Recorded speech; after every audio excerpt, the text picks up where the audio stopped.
In 1492, a Spanish transatlantic maritime expedition led by Christopher Columbus led to the discovery of America, a new continent previously unknown in Europe. Columbus and his crew became the first Christian Europeans to make landfall in the Americas. Columbus was an Italian navigator sailing for the Spanish crown. He sought a westward route to Asia, which led to the discovery of a new world. Believing they had arrived in Asia or the Indies, they coined the misnomer West Indies for the Antilles, where they arrived. Ultimately, the American continent and collection of islands of the Western Hemisphere became known as the Americas, after Amerigo Vespucci. The indigenous people in the New World, however, came to be called Indians, and is still today often referred to as Indians, because Columbus and others' original idea that they could travel to the Indies by sailing directly west across the Atlantic Ocean.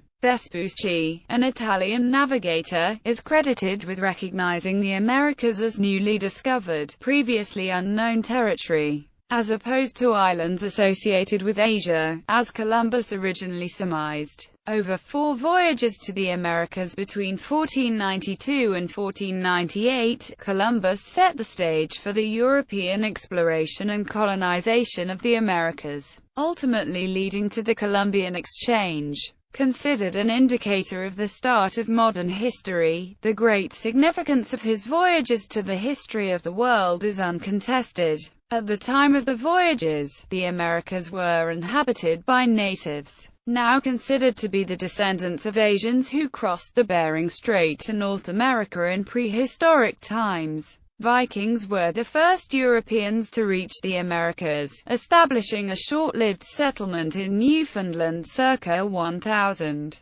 Columbus's voyages led to the widespread knowledge that a new continent existed west of Europe and east of Asia. This breakthrough in geographical science led to the exploration and colonization of the New World by major European sea powers, and is sometimes cited as the start of the modern era. Spain, Portugal and other European kingdoms sent expeditions and established colonies throughout the New World, converted the native inhabitants to Christianity, and built large trade networks across the Atlantic, which introduced new plants, animals, and food crops in both continents. The search for a westward route to Asia continued in 1513, when Núñez de Balboa crossed Central America. He became the first European to sight the Pacific Ocean. The search was completed in 1521, when the Spanish Magellan Elcano expedition sailed across the Pacific and reached Southeast Asia. Background to the voyages.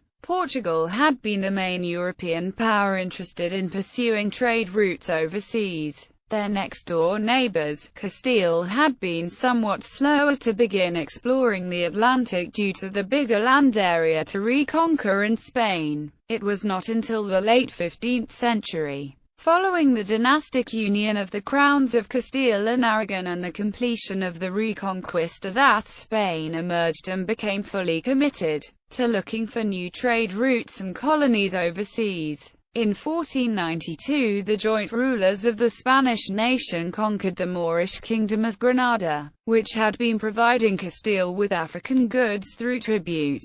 After failing to convince the Portuguese king to open a new route, Columbus presented the idea to the new kings of Spain, and they decided to fund Christopher Columbus's expedition that they hoped would bypass Portugal's lock on Africa and the Indian Ocean, reaching Asia by traveling west. Funding campaign. In 1485, Columbus presented his plans to King John II of Portugal. He proposed the king equip 3 sturdy ships and grant Columbus 1 year's time to sail out west into the Atlantic, search for a western route to India, and return. Columbus also requested he be made Great Admiral of the Ocean Sea, appointed governor of any and all lands he discovered, and be given 1/10 of all revenue from those lands. The king submitted the proposal to his experts, who rejected it after several years. It was their considered opinion that Columbus's estimation of a travel distance of 2,400 miles was, in fact, far too short. In 1488 Columbus appealed to the court of Portugal and once again John II invited him to an audience. It also proved unsuccessful, in part because not long afterwards Bartholomew Diaz returned to Portugal following a successful rounding of the southern tip of Africa, with an eastern sea route now under its control. Portugal was no longer interested in trailblazing a western trade route to Asia crossing unknown seas. Columbus traveled from Portugal to Spain to convince the Catholic monarchs of Spain to finance the expedition. They were known jointly as the Catholic monarchs, and ruled their kingdoms independently, but had common internal and foreign policies. Columbus was granted an audience with them. On May 1, 1489, he presented his plans to Queen Isabella, who referred them to a committee. They pronounced the idea impractical, but advised the monarchs not to support the proposed venture. However, to expand the Spanish Empire and Catholicism in the name of Spanish kings, and to assure a better market position in trading, the Queen gave Columbus an annual allowance of 12,000 maravedis and part of the newly conquered lands. After continually nagging, begging, and repeatedly asking the monarchs to support his plan at the royal court and enduring 2 years of negotiations, Columbus finally succeeded in January 1492. Queen Isabella's forces had just conquered the Moorish Emirate of Granada, the last Muslim stronghold of Al-Andalus on the Iberian Peninsula. For Castile, Isabella and Ferdinand received Columbus Indiana the Alcázar in Córdoba to support his plans. The monarchs left it to the royal treasurer to shift funds among various royal accounts on behalf of the enterprise. Columbus was to be made Admiral of the Seas, and would receive a portion of all profits. The terms were unusually generous but, as his son later wrote, the monarchs were not confident of his return. According to Columbus's contract made for the expedition commissioned by Queen Isabella for Castile, if Columbus claimed any new islands or mainland for the crown, he would receive many high rewards. In terms of power, he would be given the rank of Admiral of the Ocean Sea and appointed Viceroy and Governor of the newly colonized lands. He had the right to nominate 3 people, from whom the sovereigns would choose one, for any office in the new lands. He would be entitled to 10% of all the revenues from the new lands in perpetuity. Navigation plans. Europe had long enjoyed a safe land passage to China and India, sources of valued goods such as silk, spices, and opiates, under the hegemony of the Mongol Empire. With the fall of Constantinople to the Turkish Ottoman Empire in 1453, the land route to Asia became more difficult.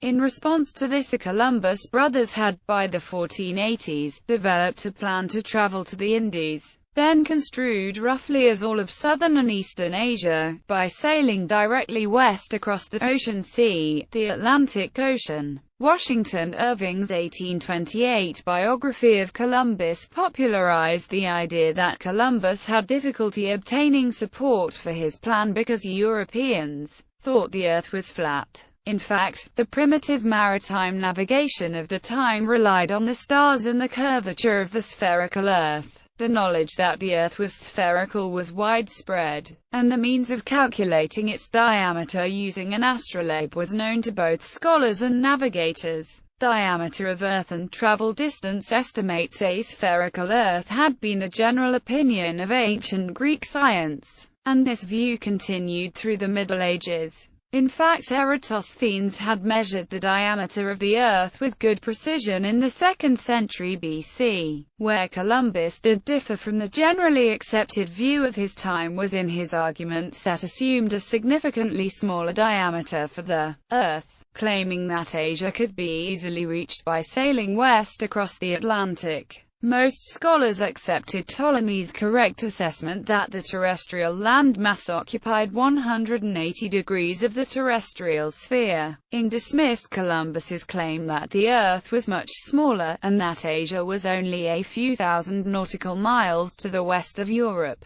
Columbus's error was attributed to his insufficient experience in navigation at sea. Columbus believed the calculations of Marinus of Tyre, putting the landmass at 225 degrees, leaving only 135 degrees of water. Moreover, Columbus believed that 1 degree represented a shorter distance on the Earth's surface than was actually the case. He read maps as if the distances were calculated in Italian miles, accepting the length of a degree to be 56 2/3 miles, from the writings of Alfraganus. He therefore calculated the circumference of the Earth as 25,255 kilometers at most, and the distance from the Canary Islands to Japan as 3,000 Italian miles. Columbus did not realize Alfraganus used the much longer Arabic mile. The true circumference of the Earth is about 40,000 kilometers, a figure first established approximately by Eratosthenes in the 2nd century BC, and the distance from the Canary Islands to Japan 19,600 kilometers. No ship that was readily available in the 15th century could carry enough food and fresh water for such a journey. Most European sailors and navigators concluded, probably correctly, that sailors undertaking a westward voyage from Europe to Asia non-stop would die of thirst, scurvy or starvation long before reaching their destination. Spain, however, having just completed the expensive Reconquista, was desperate for a competitive edge over other European countries in trade with the East Indies. Columbus promised such an advantage. Europeans generally assumed that the aquatic expanse between Europe and Asia was uninterrupted, while hints of North America, Vinland, were already surfacing in Europe. Historians agree that Columbus calculated a too short distance from the Canary Islands to Japan by the standards of his peers. Trade-wise, there was a further element of key importance in the plans of Columbus. A closely held fact discovered by or otherwise learned by Columbus. The trade winds. A brisk westward wind from the east, commonly called an easterly, propelled Santa Maria, La Nina, and La Pinta for 5 weeks from the Canary Islands off Africa. To return to Spain eastward against this prevailing wind would have required several months of an arduous sailing technique upwind, called beating, during which food and drinkable water would have been utterly exhausted. Columbus returned home by following prevailing winds northeastward from the southern zone of the North Atlantic to the middle latitudes of the North Atlantic, where prevailing winds are eastward to the coastlines of Western Europe, where the winds curve southward towards the Iberian Peninsula. So he used the North Atlantic's great circular wind pattern, clockwise in direction, in both legs of his voyage.